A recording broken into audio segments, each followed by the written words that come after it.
Our soul is precious, and at any time it could be taken away. And verse 21, so he that layeth up treasure for himself and is not rich toward God. There's the contrast. They don't treasure God. Their heart is not fixed on God. Jesus says, where your heart is, that's where your treasure is. Their treasures are in their treasures. What happened to Job when he lost everything? When Job lost everything in one hit, not because he did anything wrong, and that could happen to any one of us, what did Job do? Naked I came out of my mother's womb, and naked shall I return hither. The Lord gave, and the Lord hath taken away. Look what he says here. Look at the strong tower. And blessed be the name of the Lord. What a strong tower. See the strong tower? See, Job knew that even in his dying days, and everything gone, family and wealth, that he could still bless the Lord, because that's his secret place. When you're on your deathbed, that's your secret place. Though I walk through the valley of the shadow of death, I will fear no evil. Why? Because thou art with me. That's your secret place. When you're going through a trial, tribulation, hardship, that's your secret place. The Lord, if the Lord is with you, if God be for us, who could be against us? You know, death for a Christian can't even touch you, because you're going to be raised up again. You know, that was the final enemy that he's going to destroy. You know that, death. Because in him we have life. You know, Job understood that riches could be, or trusting riches, I should say, could be the very thing that perhaps caused all these things to happen in his life. He said it. I want you to see it. I want you to see what Job said. He said, if I have made gold my what?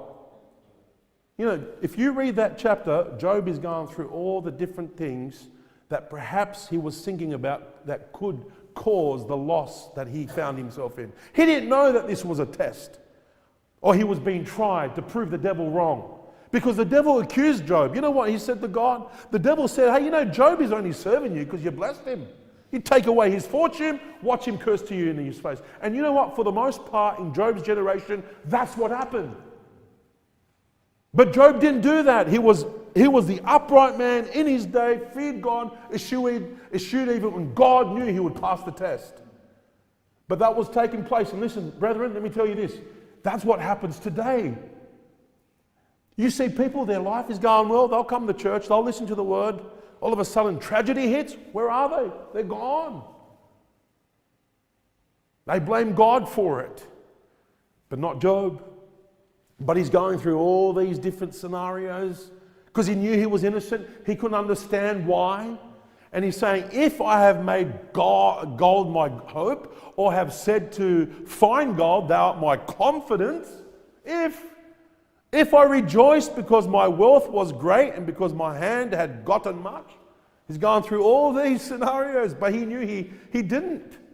Can a rich man still live a life that is not consumed by riches? Yes.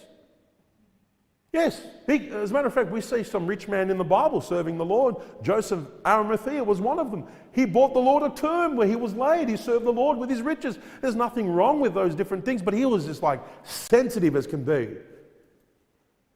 Why is this taking place?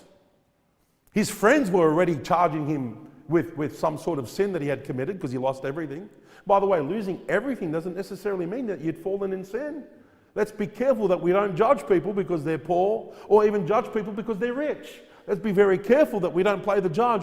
What this sermon here about is, hey, listen, we need to trust the Lord and not our riches, because riches are in competition in trusting the Lord.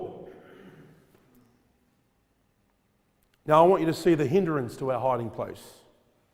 Look at verse 12. Before destruction, the heart of man is what? It's haughty.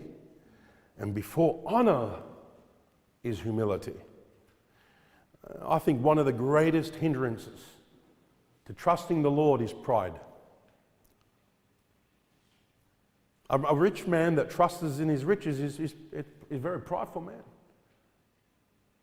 There's no humility there, and that man's riches is going to pay his way to hell because he's put his faith in them.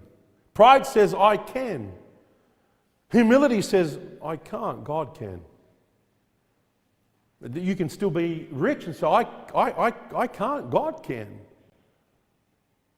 Yeah, some people, their riches are taken away. They still fall flat on their face. They're not realizing that they need God. They can still be proud. Remember that thief on the cross that was railing on Jesus? Still proud, even on his deathbed. As a matter of fact, two of them were proud. One of them came around after a few hours. Even on their people's deathbed, people could be so proud against the Lord. Their heart is haughty. And before God will ever honor anybody, they need to be humble before the Lord.